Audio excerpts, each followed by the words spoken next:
Good morning, geeks and gamers. It's another episode of your favorite weekly show, Geeks and Gamers Daily. What is Geeks and Gamers Daily all about? It's about daily pop culture news.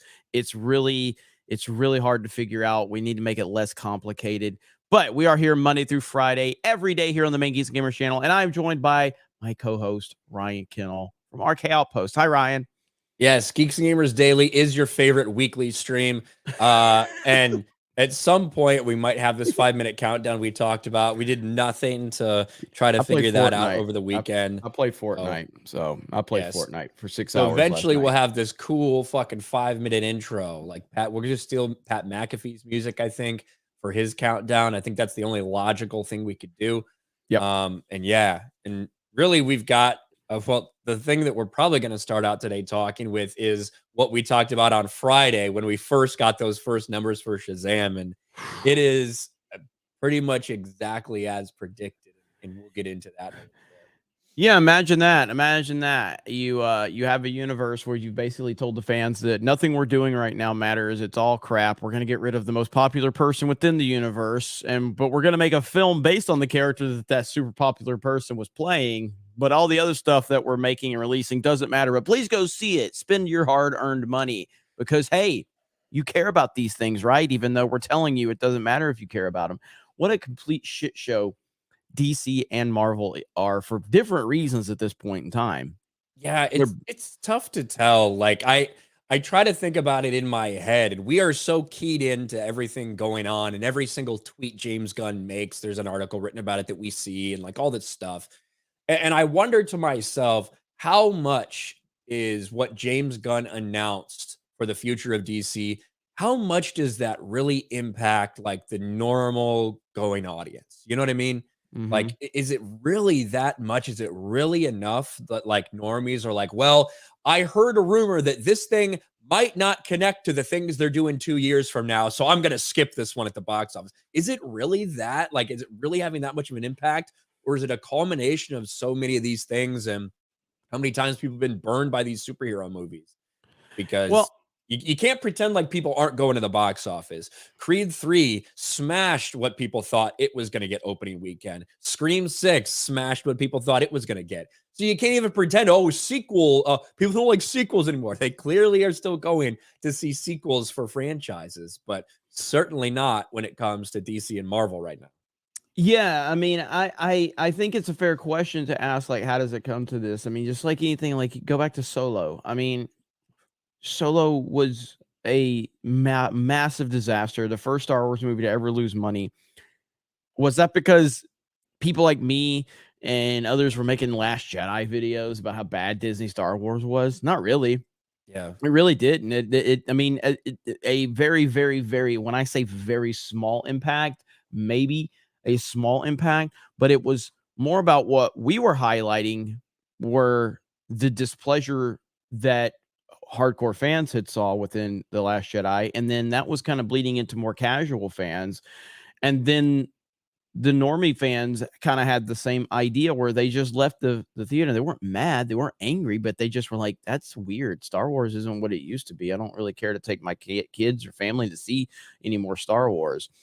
So I think it's just a thing that has to transcend just a hardcore fan base, and it has to move into the normie side. And I think that you're seeing that with DC, where it's not because James Gunn made this announcement, because normies don't pay attention to this stuff, but it's just an overall thing. But I think DC's had a problem with this for a long time. I think DC hasn't transcended to the normies for a long time at this point in time. Generally speaking, you have your Joker, that comes out and does over $1 billion, but that was a word of mouth project. Because did it open strong? Joker opened up really pretty strong. It wasn't like breaking records, but I think it had a strong opening weekend. But it just the word of mouth was so strong. But I don't know, man. It's a I mean, it's a and weird place. you can also look at it like, oh, well, maybe the writing was on the wall, and maybe this is why they announced that they're going to reboot the. You know what I mean? Like you can Mm-hmm. look at it from a couple different ways because it's funny. There's a lot of different angles to look at this and why this is failing, but there can be no doubt at this point that Shazam absolutely is failing. Look at this number. We talked about it. We talked about that Thursday opening, how bad it was, how if it tracked the same way, it would be lucky to hit $30 million. And it did hit that $30 million. Box office, Shazam! Fury of the Gods stumbles with $30 million opening weekend. They couldn't even be bothered to, make up some fake narrative. That's what we see a lot of times from these mainstream media. Normally, even if it was a disappointment, what would it say? Shazam! Fury of the Gods strikes lightning with a $30 million debut. No, they Yeah. couldn't spin it here. They had to be honest. And even when you look at something in here, I was shocked because this is the first time I've seen these numbers, and this makes it even worse for Shazam. Heading into the weekend, the film was expected to collect 35 to 40 million, which already wasn't all that spectacular since it cost north of $110 million to make. That's not a surprise. That's right around the same budget that I'd heard. And another $100 million to market. That is a surprise because that is a much bigger number than anyone expected, which means they have at least $210 million tied up in this, which means you're talking about $400 million at a minimum to break even on this movie. Yeah. It's I mean, not going to get close to that. This is a movie with this opening, Jeremy, and with the international numbers that might not hit $200 million. yeah. And Zachary Levi's not making things much better on social media right now.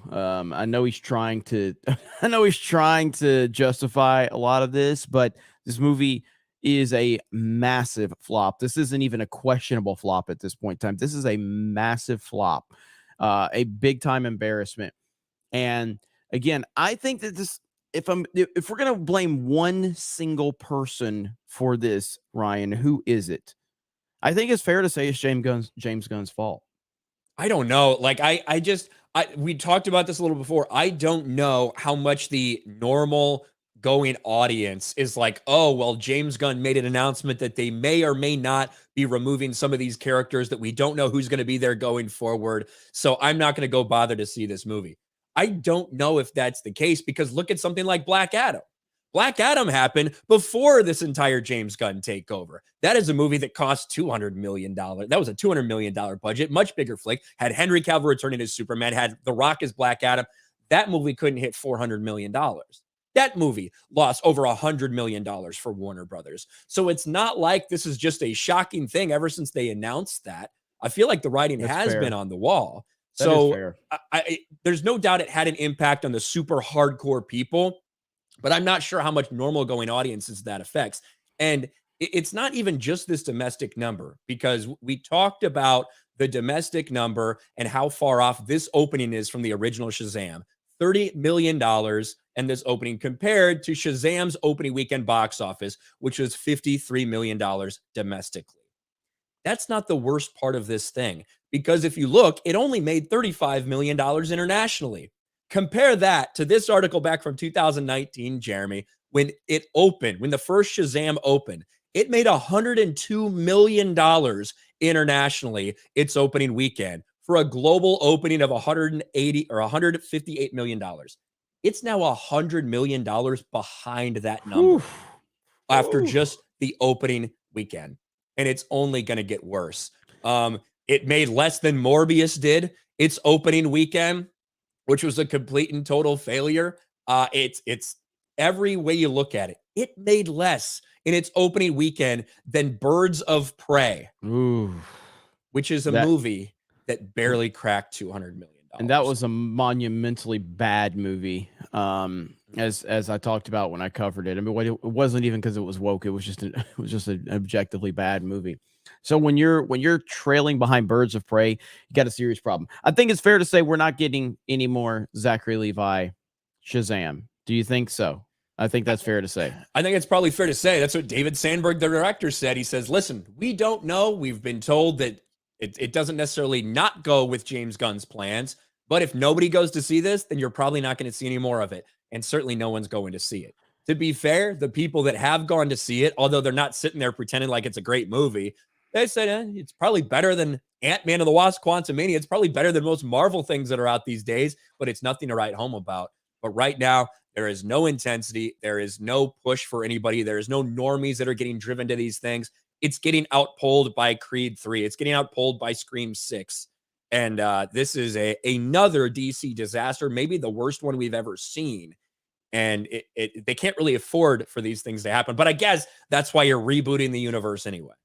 Well, I saw this. No one's interested in superhero fatigue. I 100% disagree. I don't think there's any such thing as superhero fatigue. I believe there's a such thing as bad movie fatigue, and not giving the general audience a clear idea of what the hell they're going to see. I don't buy the superhero fatigue argument at all.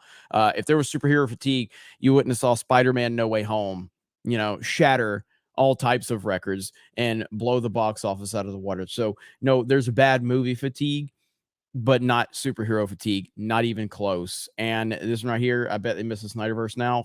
I fucking don't. I'll take all this dog shit over Snyderverse. And by the way, let's just remember, Batman and Superman were in a movie together, and it couldn't make $1 billion in that creative vision. So these problems have been happening with DC for a long time. But I reject superhero fatigue. I reject Star Wars fatigue. I reject fatigue in general. Make good movies, people will go see it. Shit on your audience, push identity politics, or have bad messaging overall, there's no reason to complicate this. Superhero movies, make a good Superman movie, make a good Batman movie, and then build your universe around that. This ain't complicated. It's hard to make these movies. I'm not disputing that. But in terms of like, you have the resources, you have the money, you have the people, you had the guy in Henry Cavill. You have Ben Affleck. I know he's expressed that he doesn't want to move forward. The point is, you had the right pieces in place. You could have done something with this. You refuse to do it. But I reject the fatigue argument. 100%. I reject to be fair, all of those movies actually made money.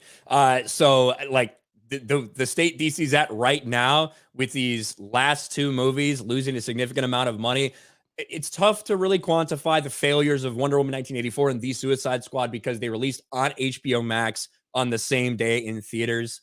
But the last 2 years, 3 years for DC, everything's been losing money for them. So it's really, really bad, which is likely why they decided to go full reboot. But I think that when it does come to superhero movies, I think the time of the audience just going and being like, hey, I've got a random weekend, let's go see what the latest Marvel, let's go see what the latest DC, I think that's over. And I think it's because, like you said, Jeremy, there have been so bad. There have been so many bad movies that people are not willing to give those things a chance. When they think it's going to be good, when they hear good things about it, when they're excited for it, they're going to come out and see a superhero movie. We've seen that. But I think that no longer is the normal audience just going to take a flyer on a movie. You're not going to get walk-ins like that. You're not going to give people just give it a chance because it's been so bad. Well, I mean, it's like I'll bring an argument I've mentioned many times before, but it's like the Wii U. The Wii U was a massive failure, probably the biggest failure we've seen, or definitely the biggest failure from Nintendo. And why? Well, Nintendo seemed to think that because everybody went and bought a Wii, that everybody's going to go buy a Wii U. And that's just not the case. Like, you can be Nintendo, you can be this massive company that's dominated the industry for 30 years. But if you come out with something that isn't, the messaging isn't, correct, you're not explaining exactly what it is, it's not going to work. Now, the next system to come out is the Switch, and it's going to be the best-selling system of all time. So why did the Wii succeed to normies and casuals? Why did the Wii U fail miserably? And then why has the Switch become the biggest success we've ever seen? And Nintendo has a built-in fan base. So my argument here is, if you announce tomorrow that Robert Downey Jr. and Chris Evans are back and you push all of this feminist bullshit aside, guess what? Marvel movies are going to start taking off again. If you quit disrespecting Thor, and making him fat Thor, finding himself once again and all of this bullshit, if you get back to basics, it will explode once again. So I think this is just a direct connection to bad decisions after bad decisions. But if you just get back to basics, Robert Downey Jr. leading an Iron Man movie again, it's going to make $1 billion. Not even close. They can do that with their eyes closed. So that's really the problem, I think. So, but I mean, again, who knows at this point in time, man? I thought that. Do you not remember our I know you remember our conversations, Ryan. I was convinced that Thor: Love and Thunder, just because it was Chris Hemsworth, just because the Guardians were in it, I was convinced that was going to make $1 billion just because of the. And I never even saw the movie itself, but even that movie didn't make, and it's because of diminishing returns. But it was, from what I've heard, an objectively bad movie, one of the worst Marvel It movies was really ever. bad. It was really Yeah, bad. really bad. So again, man, superhero movies are in a weird place right now, for sure. But it's not because of superhero movies as much as it's about terrible decisions from the companies involved with them. So I guess time will tell. Let's catch up on a few of these super chats, and then we will move on to the next topic. Taker 610 for $5 going old school. Jeremy has time for G&G Daily, but he doesn't have time for High Council or Sports Wars streams, apparently. Yes. I love that meme. That's one of my favorite memes. So bringing it old school. Villa Idiot. It's not Village Idiot, but it's Villa Idiot for 5. Sorry if you've answered this before, but do either of you have a super or a video game or movie genre that people might be surprised to find out that you like? I'm pretty transparent about everything I like and don't like or whatever.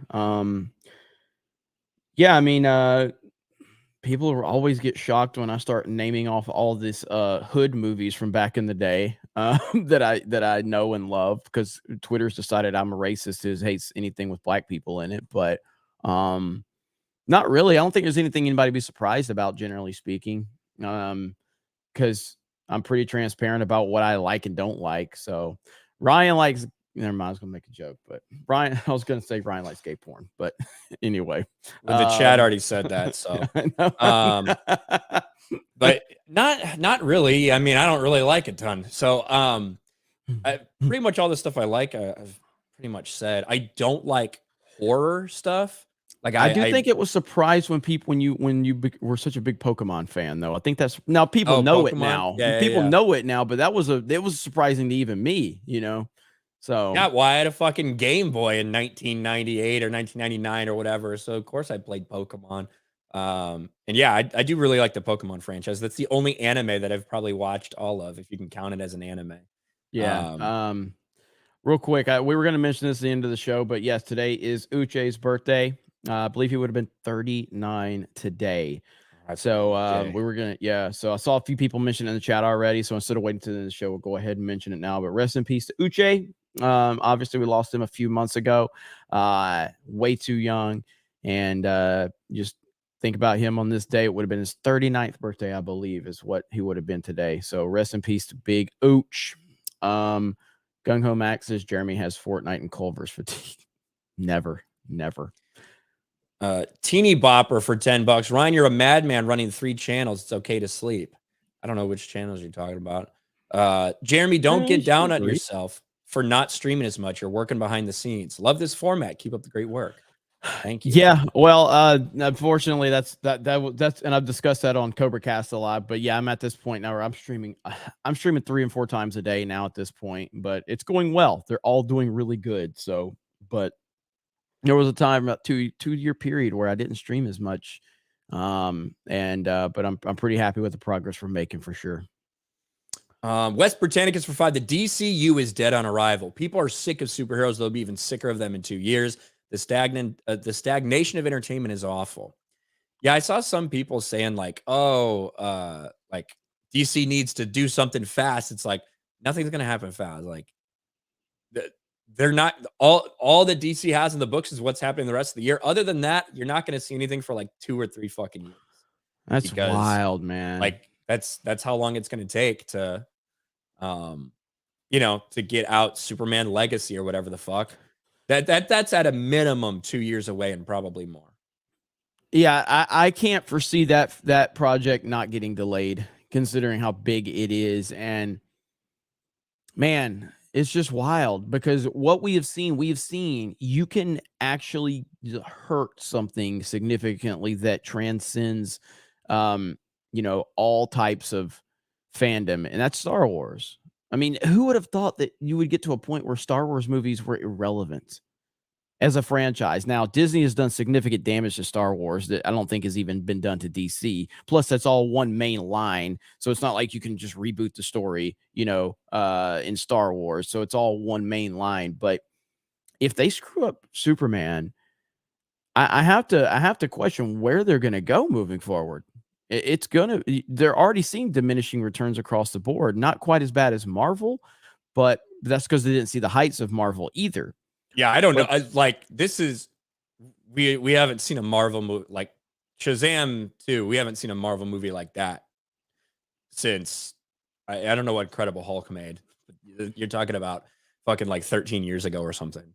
This mhm. is this is really fucking bad. Yeah, But Black Adam was really bad. Black Adam is a yeah, movie that had a Marvel budget, right? $195 million budget. Had The Rock, right? Return of Henry Cavill as Superman. That's a movie that didn't break $400 million. Whew. Like that is a massive problem. And that's before, like I said, that's before James Gunn came in to take over DC and announced a reboot. Yeah, Like you can't blame that on him. Um, so I don't know. it's wild, man. But you It you have really The is. Rock who'd refuse to let Black Adam really be a villain too, you know? Like I saw somebody tweet a tweet was going viral because they were like Arnold Schwarzenegger was really hesitant to play a villain in Terminator because he was worried that that would like, change his look or change the way people viewed him, blah blah blah. But obviously he did it and it worked out really well. Whereas The Rock's like ego wouldn't let him play Black Adam the way that a lot of people would have liked to see Black Adam played. And yet this is the end result. He's completely tanked that whatever he could have had there, and now DC is getting rebooted. See, I can't stand when you hear these stories about these actors having their personal ego compromise the potential storytelling for the audience. You know what I Because mean? Black Adam should have been in a Shazam movie. Like he should have been in one of these Shazam movies as a villain. Like that is a no fucking brainer. But he didn't want to do it. He refused time after time to get involved with this movie. Well, it's Which just it's just ridiculous of having that type of mindset. Like, does anybody think lesser of Heath Ledger because he played a villain in a movie? Did anybody think less of Jack Nicholson because he played a villain in a movie? Did anybody think less of Tom Hardy?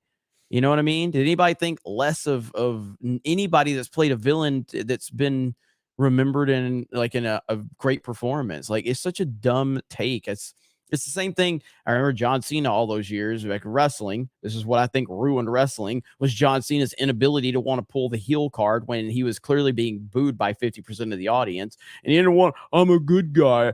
You're a fucking professional wrestler. Shut the fuck up and do you do think it what's was best for the Cena or did artist. you think it It was was Cena. was it everybody that didn't want him to do that? What do you mean? Like from WWE's perspective, did they not want to do that to their guy who was Maybe, selling all but this merch to kids and stuff? You know what I maybe, mean? but you still like Hulk Hogan was in that position and he pulled it off, and it was the greatest moment in the history of wrestling when he pulled it off because he saw that he had overstayed his welcome as a face. Stone Cold Steve Austin made the decision to turn himself bad, which completely backfired. But the point was he at least tried it. But the audience refused to boo Austin and they hated it. He tried it and it was a bad decision, but he at least wanted to try it because he felt that it would give his character more depth. And that's the same thing with this nonsensical idea that The Rock can't be a bad guy. Get the fuck out of here. I don't like The Rock, by the way. I think The Rock's a douchebag. I think obviously he's an action star. Respect that. Yada yada yada. I think The Rock's a big time douchebag and probably has a lot of similarities with Chris Evans. Just saying. Oh, I don't know about that. I don't know if he's gay, but I don't know. Mm, mm, Why do you say just that? saying. Just saying. I'm just saying. He just comes off a little funny. That's all. Just saying. Right. Um, West Britannicus for $10. Brands themselves become damaged. The image of the superhero to normies being damaged by Disney and Warner Brothers. Same thing with Star Wars. It's fatigue insofar as it is tarnished. Which brand? What did you mention? Just like brands themselves can become damaged. The image of the superhero to normies is being damaged by Disney and Warner Brothers. Same with Star Wars. It's fatigue insofar as that thing has been tarnished. Yeah. I mean, I agree. I think that it's different though. I do think that the Star Wars side and the superhero sides are different because you're telling one cohesive story with Star Wars. Well, I know that doesn't matter to the normies, and normies don't get that. It does matter in terms of what rules you can and can't have. You know what I mean? So, in terms of what you're doing, but overall, yes, the superhero genre is being damaged significantly right now. Junior for $10. What's up, guys? In my opinion, Marvel fucked up the superhero genre. Damn shame. Thank you, Junior. The Gilk Man. What's up, Thomas? For 5. What's I up, will be going to Thomas? Shazam 2 at some point because I do want to form my own opinion on that, like with all the other movies. Yeah, I probably would have gone had I not been sick. But my opinion is that it's probably, from what I've heard, it's probably a little bit better than Black Adam. It's better than Ant-Man and the Wasp: Quantumania. It's probably better than some of these Marvel shits. Nothing to like fucking go crazy about or anything. And obviously, it's going to be full of like very juvenile humor and stuff because that's kind of the character.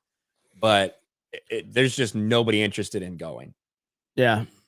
Well, I mean, have we talked about this whole Tom Cruise deal much? Really? I mean, with him, they're getting him co-signing the Flash now. I don't think we've really talked about it. I think I I think have an that's a article pretty funny here. story. It's a pretty funny story. I Well, think we mentioned it on I FNT. think they held on to it. Way too long. Yeah. So, what? Not way too long. I think it was very strategic. So, The Flash is supposed to be coming out in June or this summer. It's one of the most expensive movies ever made, with as long as it's been in production, with as many reshoots as they've done. It is a complete nightmare. And Warner Brothers basically has to release it because they are desperate to make some money back. It might have to make $1 billion just to break even. But That ain't nonetheless, happening. of all the things at DC that's been tested, we have heard this from verified people. It actually is testing well. It's actually getting decent audience scores and reactions. However, this reaction is something that was pretty interesting. Tom Cruise falls in love with one 2023 superhero movie, according to a report. Now, this was when Tom Cruise was with David Zaslav, who's obviously freaking head of Warner Brothers Discovery right now, and he did a private screening for him of The Flash. And Tom Cruise got on the phone with the director, say, "Hey, I love this. I think this is great. I think we need more stuff like this in theaters." But this happened back in February and just so happened to leak. This report just so happened to come out the same day that Shazam was bombing, the same day that Shazam was getting horrific box office results. A month after this happened, it just leaks that, oh, by the way, Tom Cruise really thinks The Flash is awesome, guys. So please stay excited for that movie. Please don't go away forever. Tom Cruise, the savior of Hollywood, the savior of entertainment, he really likes The Flash. And it feels to me like they clearly hung on to that for a reason before they leaked it out there. I do believe it because I do believe that Tom Cruise probably saw this with David Zaslav and probably thought it was good. But I also think they strategically held on to this when they had a really bad news day to put it out there. Yeah, I mean, I remember seeing the trailer for The Flash, and I thought the trailer looked fantastic. I mean, I thought it looked really good. And I think I hate Ezra Miller, not even just as a person. I've hated him as Flash from the moment that he was cast. I don't like him, but the trailer did look really good for this. Obviously, you've got the Keaton element, and but yeah, I think the movie has potential to actually be pretty good, but the problem is it's never going to realize its full potential because of all the drama surrounding it. You think it needs to make close to $1 billion to be profitable? With what people are saying, with the idea that the budget, like the total budget for this thing, might be in the $350 million range or more, yeah, like that's what you're looking at. I mean, that's a big problem for them. But I think at this point in time, I think they've already accepted that they're going to lose money. At least that's their expectation. Their expectation is they are going to lose money. Now it's about how much of the bleeding can they stop. And having Tom Cruise, who's the biggest star in Hollywood right now and has been for a long time, come out and say this, that's obviously going to be a nice little bump for you. The Ezra Miller stuff is going to be a big distraction, though. It really is. Is he going to do press? Is he going to do interviews? Like, is that going to be part of the process? That'll be very interesting to see how that turns out. But I think right now, if I'm making a prediction, I almost feel like the Flash movie is going to be really good.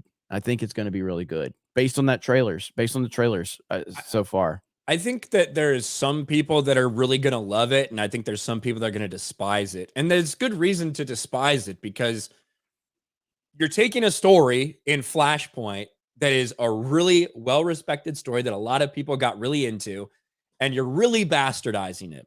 You're using, instead of Thomas Wayne as Batman in that universe, you're using Michael Keaton's Batman.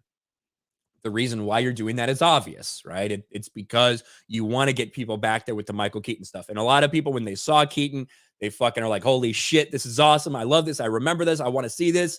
But you're losing a lot of the heart of that storyline with Thomas Wayne not being a part of it. Also, the idea of, instead of Superman, instead of finding Superman, finding Supergirl, and not just any Supergirl, a race swapped Supergirl, right? Like, I just think that that's going to turn a lot of people off, and a lot of people are going to, it's going to be rough for a lot of people to watch it. But overall, I think normies will probably be okay with it. I don't know what this fucking movie is going to do in the box office. I have no fucking idea. Maybe like 700 million might top out, I guess. I don't know. Well, the Keaton Batman, Yeah, go Keaton ahead. Batman's gonna be huge. Keaton Batman is gonna be huge for nostalgia, for general audience. It's gonna pull a lot of people in. It really is. But do we know how much time he's in the movie, Ryan? Keaton's Batman is in the movie a lot. Keaton's Okay. Batman's in the movie a lot. That's gonna be huge. Ben Affleck recently said that he really felt good about the balance that he hit as Batman in The Flash, even though he's only in it for 5 minutes. He did say that, which kind of sucks. Yeah. Keaton's Batman is beloved for a lot of different reasons, rightfully so. I think Batman 89 holds up extremely well, and obviously just seeing him back in that role is going to strike a chord with a lot of different people. And I think that will be a big selling point for general audiences. So 700 million is a lot of money though right now in the current climate for superhero movies, considering you do have Ezra Miller's Flash, which is not something or someone that's been overly well received in general anyway. Yeah, that's really the problem. Does one Michael Keaton make up for two Ezra Millers? Right. And like, yeah, because there's two Barrys in this movie, right? Yeah. So I don't know. I have no idea what it's gonna do. If Tom Cruise gets this movie to $1 billion just off of one little comment about how much he liked it, then maybe he should just go ahead and run for president and get it over with, because that would show how much power he ultimately has. The power of Scientology. I think if the movie's good, that people will see it. And I again, to be fair, even though I think it's going to be a disaster, I've said I think it's going to be a disaster for a long time. I can't deny that the stuff we've heard about it in terms of test audiences, it is the highest testing thing that they have. It's doing really well. So I guess we'll see. Where was I? West Britannicus, I said that one. Vinyl Morpheus for 5. Ironically, the Wii U is a way better console and a better library than the Wii and the Switch combined. It's definitely better than the Wii. It's not better than the Switch, but it's definitely better than Wii. The Road to Sunrise for Norwegian 59. Thank you. The Clue Channel for 5. These next Marvel projects need to be Civil War or better to get me back on board. It might be a while before you see those, to be honest with you. And that kind of when we're going to talk about Marvel here in a bit, we did a couple directed towards the Batman topic. Keaton's Batman is nothing more than jangling keys. Don't fall for it. Let it die. I don't disagree. I don't disagree at all. Maybe Tom Cruise sees himself in Ezra. No, he sees himself in L. Ron Hubbard. From what I understand. Let's see. How many years until the first $1 billion budget film?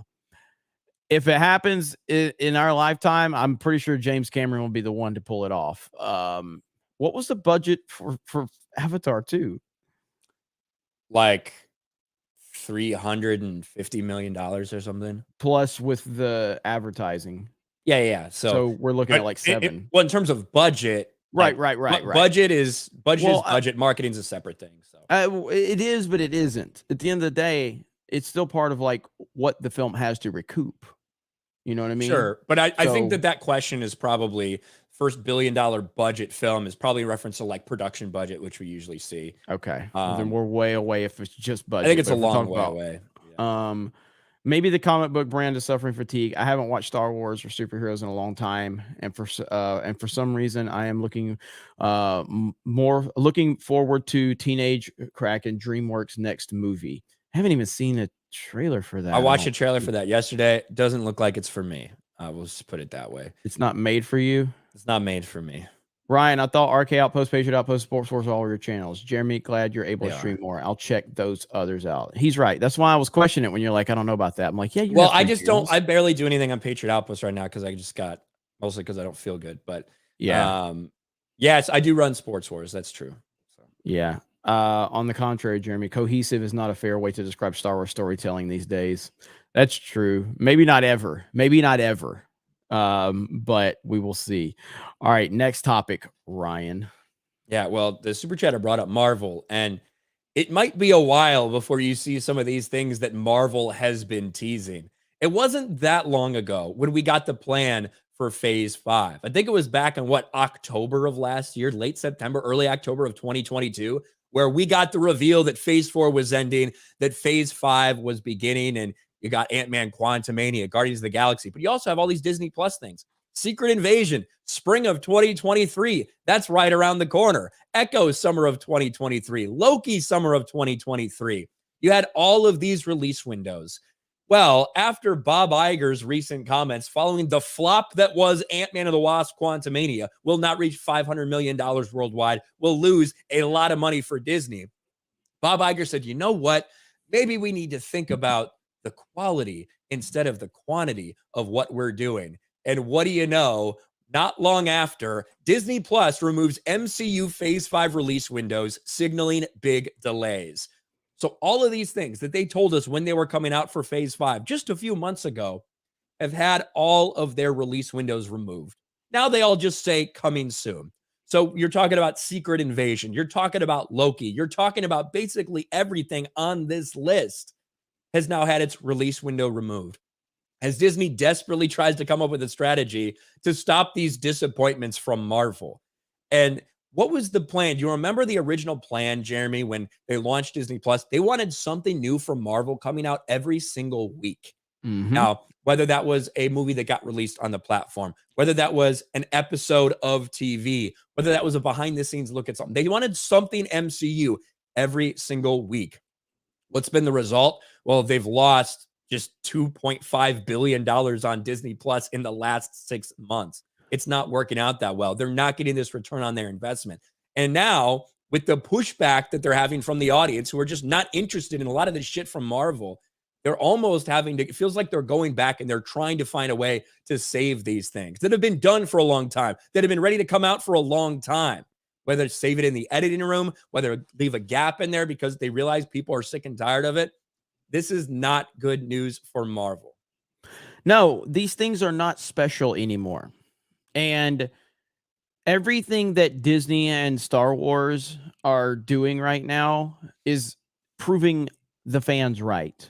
It's proving all of these toxic YouTubers and toxic fans right.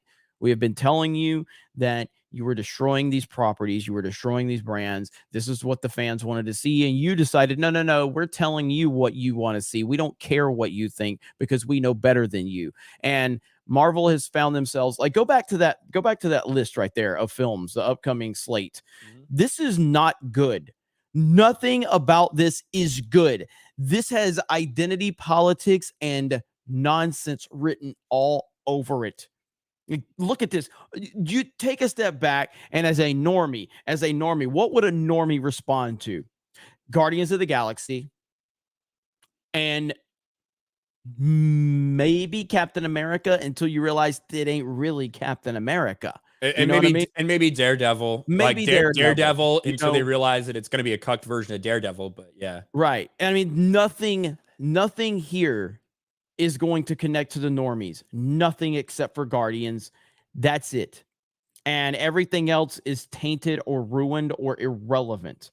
Look at all this shit that was supposed to release this year. Quantumania, Secret Invasion, Guardians of the Galaxy, Echo, Loki, The Marvels, Blade, Ironheart, and then maybe Agatha. All those things are supposed to release in 2023. At this point in time, it looks like Secret Invasion Secret Invasion and Loki will release this year. Like in terms of these Disney Plus shows. That they're pretty confident about, but they don't have release windows for them anymore. and Yeah. obviously the Marvels and Guardians of the Galaxy. Blade, that might not come out. Blade might get fucking canceled, to be honest with you. Ironheart ain't going to happen this year. Echo ain't going to happen this year.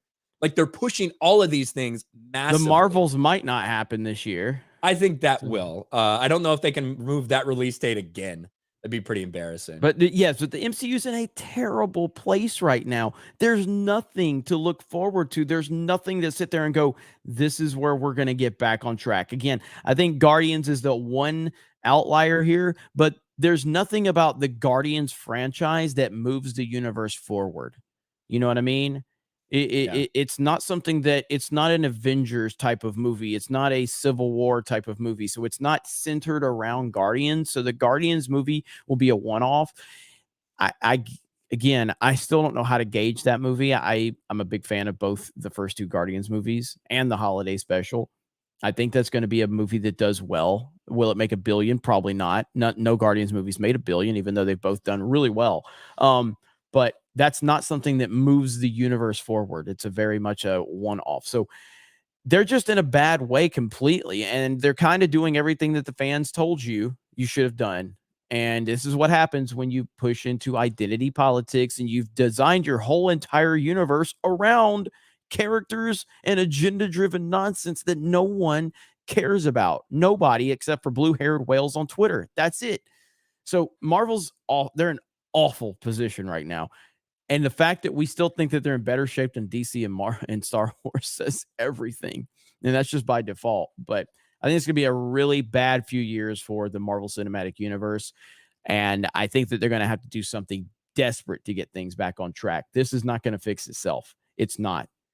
So massive, massive problem for them. Yeah, they've got a bunch of projects that no one is interested in the characters surrounding them. Like, this is what they did. They took all the things that people despised about Marvel Comics for the past decade, all the things that failed, and they decided that that's what they wanted to focus on. And that's not a recipe for success. No, not at all. Tearing the Black for $2. Not going to lie, Diablo 4 was pretty fun. Yes, the Diablo 4 beta, people have been really positive about that. Now, the release for that isn't until June. Certainly, Blizzard needs some positivity. And I wasn't able to... I didn't play it or anything, but heard good things about it. Eric Stratton for $7.77. Marvel and DC have hit the trust thermocline. This business failure theory is very interesting to look into. Okay, well, thank you. Shirogami for $5. While saving us from racism, what will Disney put on the Little Mermaid poster for China? The crab? Well, the crab is voiced by a black man, so I doubt it. And maybe Scuttle because it's voiced by Awkwafina, but I don't know if Awkwafina, I don't know. She's Asian, but I don't know what kind of Asian. So you never know if the Chinese might hate her too. That was good. That was good. Lucky Death, member for 8 months, 50%. That's generous since the vast majority of wrestling fans stopped watching during the Cena era. Hey, I hear you on that. And I know I need to get that wrestling that wrestling show going. And I've actually been working on that behind the scenes to kind of get some of the pieces in place because you guys have been yelling at me enough about it. And that's why I appreciate all of you. Keep my feet to the fire. Crazy Clown Town, member for 8 months. I want to see the Flash just to see how bad it is. Hey, some people enjoy that. Let's see. We said that one. We said that one. Vinyl Morpheus for $5 feels apocalyptic seeing Keaton return as Batman nearly a decade after Birdman, which is about escaping a role. It's really sad. That is funny. The crazy thing. 71's what the chat was saying. I didn't realize he was 71. So Michael Keaton. That's wild. Well, I think that the sad part about the whole Keaton thing is he had to really be convinced to come back. And they had this, hey, you're going to be in Batgirl. You're going to be in this. Like, we're going to do a Batman Beyond, all this shit. All of that's been canceled. The only thing he's going to do is now The Flash. So, Butter Biscuit for $5. Mondays are always a freak show at my job. So thanks for streaming for my mental health. Hey, that's what we're here for. Thank you, Butter Biscuit. Do we have any Streamlabs or anything, Jeremy? We good? I checked it earlier. I didn't see any. Let me see real quick. And don't forget, we do have Monday Night Mario Kart tonight here on the main Geeks Gamers channel. And no, I have not been practicing. I think I played a little bit the other day just to kind of. I'm going to try to practice today because I've been so bad recently because the new maps have completely thrown me off. So I need to get back in my groove. So we'll see if I'm able to get a few, practice runs in before tonight. But yes, Mario Kart tonight, no Streamlabs. And then Cobra Cast is going to be a banger over on D-Day Cobra tonight, because we got a lot to talk about in terms of everything potentially going to be happening this week. And we're going to be roasting Dr. Fauci. So that's always fun. Oh yeah. All right, what do you got next? Well, I think you got something you want to talk about, Yeah, Jeremy. so Bounding uploaded this article about the Princess Peach situation with the Mario movie. So right here. So we got this article from Bounding, and it says the Super Mario Brothers movie director teased girl boss personality for Princess Peach. We were thinking how strong that person would need to be to protect her people. I think this is another example of these directors need to shut the fuck up, because I have seen enough of the Mario movie at this point in time to where I don't want to see any more footage, because I'm completely sold on this movie. Now, everybody knows that I had my concerns when the trailer, in that one trailer with Peach, where she was holding the weapon, and I compared it to Bo Peep, and I stand by my criticisms of that in terms of my concerns. I saw that. I didn't like that. I wondered what that was going to be. And that's all because of the current state of Hollywood and everything that we see consistently from Hollywood. I have seen so much footage from this movie now. I have detached from it in terms of I don't want to see anything else, because I'm 100% sold that this movie is going to be something special. So while I get the concerns, and I'm one of the first people to have these concerns about what's going to happen with Princess Peach, when you look at the template of what they're trying to do with this movie, Mario is essentially going to save Luigi. Mario is going to be brand new to the Mushroom Kingdom. Peach obviously is a ruler of Mushroom Kingdom, and then they have to go and fight Bowser to save Luigi. It makes perfect sense within the world of the Mario universe. And someone said it in my comments the other day, we were talking about this, but yeah, from a movie standpoint, because it's different, little bit different from the standard Mario template. From a movie standpoint, from the emotional connection, like Mario saving Luigi, which is in line with some of the games, makes far more sense from a storytelling standpoint than him saving Princess that he's never known. So I'm excited for this movie. I'm really, really looking forward to it. And I do think that it has potential to be $1 billion film. I think it has an opportunity to capture this market that Disney has completely pissed on and ruined, because when's the last time you could actually go to see an animated feature film from Disney where you could just go enjoy it with your family without having to see Black Lives Matter or whatever? So they have a real opportunity here with Illumination Studios and Nintendo. So I'm not concerned. I know some people are, and I understand that. I'm not. So what do you think, Ryan? Yeah, I think that what makes sense to me, and something that I hope they do, it looks like they're bringing in so much stuff from so many different areas of the games. And I think that it makes sense for, hey, this mission to rescue Luigi and all these other people. And what I'm really hoping is that basically at the end of this movie, Bowser kidnaps Peach That and has set to happen. and Yes. sets up for the next stuff. And that's Yes. kind of where I think it's going, which makes sense because, like you said, this is an origin story for Mario, right? He's dropping into this place he doesn't know. He doesn't know Peach, but he knows Luigi's missing. So he needs to go save his brother, rescue his brother, and in the process, get to know Peach. It's not like we've like you can't sit there and be like, hey, we have 30 years of the video game story and we're just gonna plop this down in the movie. They're trying to do it from the beginning, and I get that. Should these comments worry people a little bit, right? Now, I don't think there's anything necessarily like rough about that. We were thinking how strong that person would need to be to protect her people. I don't think there's anything inherently wrong with that, but they'll send up red flags and warning signs for what And we it's know fair. from Hollywood. And So it's fair to it's be fair to concerned. criticize that. Yes, it's It's fair to be 100% worried fair. about that. 100% fair. And current state Hollywood has put us in this position because 10 years ago, we would have heard comments like this and we probably wouldn't have thought anything about it. Current Hollywood makes you worry about everything. It's why I got worried at that scene when I saw her with the weapon, because I've never seen that from her. Now, I do think that she is going to be helping Mario understand this world. I do think she's going to be, I guess, training him of I think she's sorts. gonna be doubtful about him. I think she's gonna in the beginning, she's gonna be like, "Can this guy really help us?" Like stuff like that. That's gonna be all littered throughout the movie, I think. And Yeah, then I think that he's going to, by his training and everything, I think by the end she's gonna be super impressed, and Mario's gonna save the day. that's how what That's it what feels I like. think. Yeah, Yeah. and listen, if it's not that, then we're gonna be the first ones to tell you, okay? Because I don't want to. In no point in time did I want to criticize the Mario trailer, but I saw something I didn't like. I had to call it out, and it got a lot of attention, and I'm glad it did. And I stand by everything I said. But as I've seen more footage from this film, my concerns are pretty much gone from that standpoint. It doesn't mean that it can't go woke because we know this is Hollywood, but I think this Mario movie has the potential to be something super special. So we're less than a couple of weeks away, right? So Yeah. it's going to be huge. It's going to be massive, and I think this is a great opportunity for Nintendo to capture that market that Disney has completely destroyed. Because if the Mario movie turns out to be a massive hit, this is going to open up the Nintendo Cinematic Universe possibilities, and that is an endless amount of possibilities and storytelling, and that could just be insane. Right now, the Switch is on pace to be the best-selling console of all time.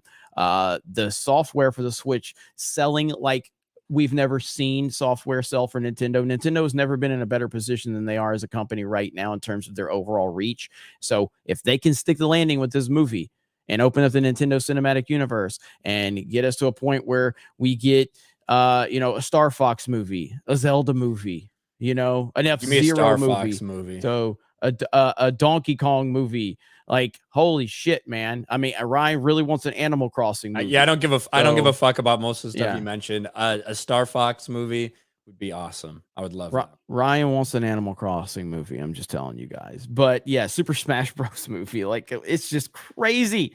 So hopefully they stick the landing. Hopefully these concerns are just that, concerns, and fans have the right to be concerned, and you as a fan have a right to be concerned. And if you are sitting here leading up to this film and you're just like, nope, I need to wait until I hear, that's the right approach, because Hollywood does not deserve for you to just give them your money without hearing valid points that are going to tell you no, it's not woke or whatever. So, and on that note, I see this ad for Meta PCs. Ryan, where can we find the Geeks and Gamers Meta PC? Well, you can use the link in the description and you can go to Meta PCs. That's got several of the Geeks and Gamers recommended ones. We are partnered with Meta PCs. You can use the code GEEKS for a discount. Those guys are fucking awesome. I'm using one. Jeremy's using one. Everybody's using them. So they were nice enough to send us a couple custom Geeks and Gamers PCs, which are just epic right there. Right there. So that's the Geeks and Gamers PC. Please go over there, use promo code GEEKS. Go over there, check it out. See, and you don't have to buy the Geeks and Gamers one to use the code. Okay, you can buy whatever you want over there. You know what I mean? Yeah, like just to be clear, these are custom wraps that we got. Right. But yeah, right. the code Geeks works for every single thing on their website. So. Right. So you don't have to get the custom wrapped there. You can get whatever you want. Use the promo code GEEKS. That will help us out a lot, and we do appreciate them. But yeah, so we do have Mario Kart tonight. I'm looking forward to that. And then we got Cobra Cast. Was there any other topics we were going to tackle? Yellow Flash is eternally friend zoned Mario. What up, Yellow Flash? That's really it. Let's hit a couple of these super chats. Now, we do have side scrollers over Stuttering Craig, formerly of Screw Attack, and now side scrollers.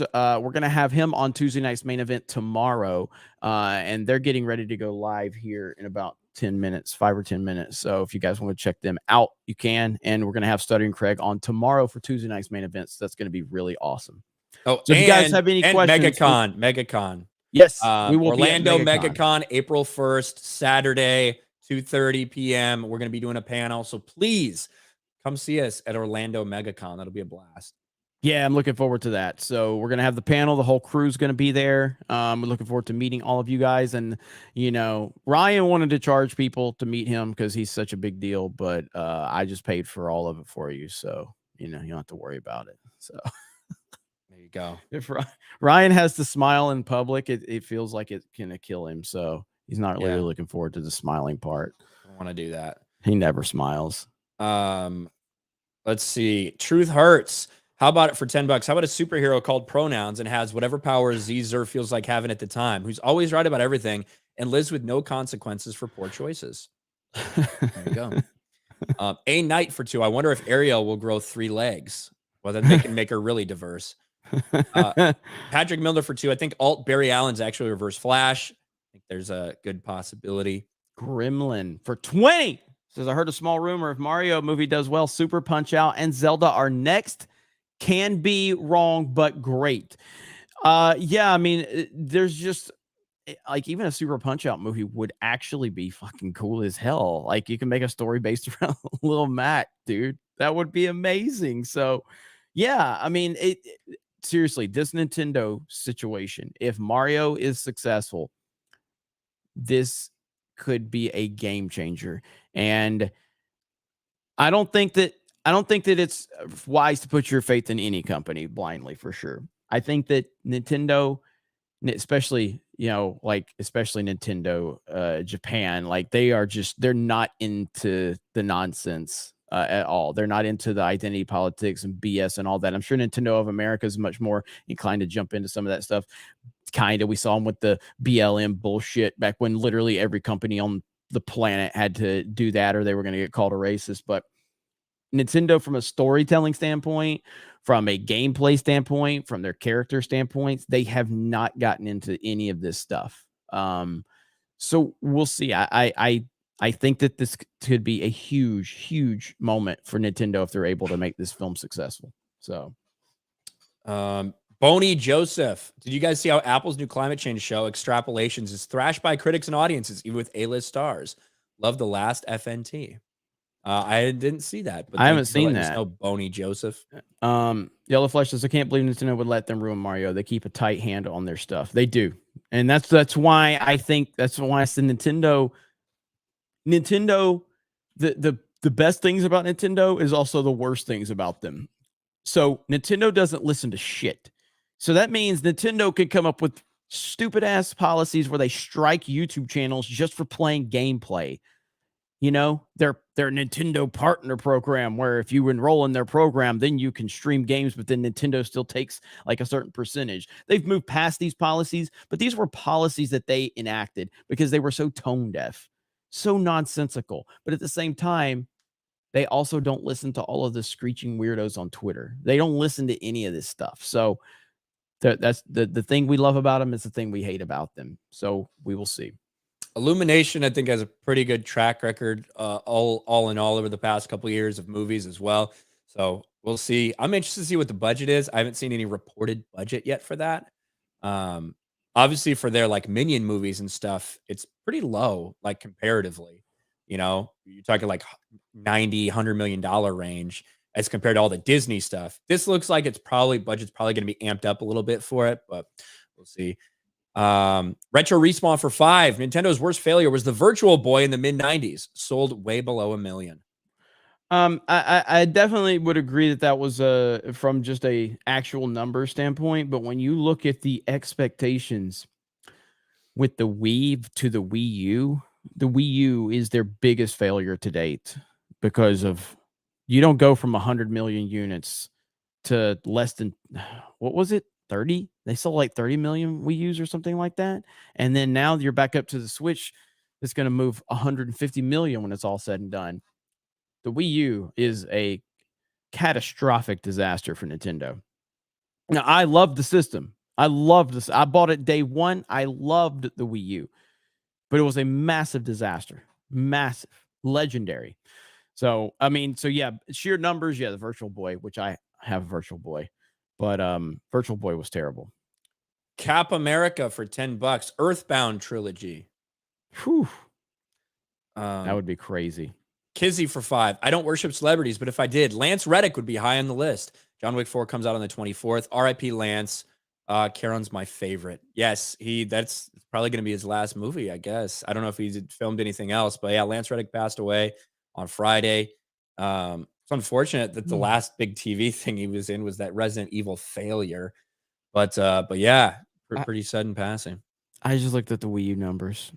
My God, 13.5 million units is all it sold. 13.5 million.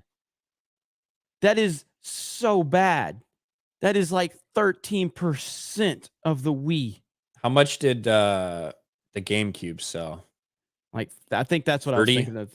Like 30. Yeah. Yeah. Holy shit, the Wii U. That is bad. So, yeah. So again, that's kind of that's why. So the Wii, let's see, the Wii sold 101 million units. And the Switch is on pace for 150 when it's all said and done. So the Wii U sold 13.5 million. That is awful.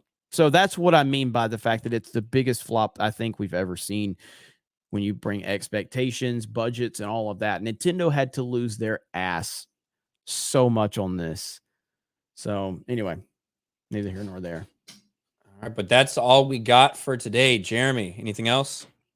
That's about it, guys. Thank you so much. We appreciate it. We're here Monday through Friday, every single week here on Geeks and Gamers to give you the latest update on pop culture. If there's any topics you guys want to see, feel free to, we'll probably create a little Geeks and Gamers daily Discord within our Geeks and Gamers Discord, like a little section there. So if there's topics you guys want us to be aware of, we can make that happen. So I'll talk to Krista and Siobhan about creating a little section there. That's worked really good for me with D-Day Cobra and the Snake Pit Discord section. Really appreciate you guys. So thank you so much. We'll see you for Monday Night Mario Kart and then Tuesday night's main event tomorrow night. Go subscribe to RK Outpost and go follow us over on Twitter. And we will see you guys next time. Bye, everyone. Bye.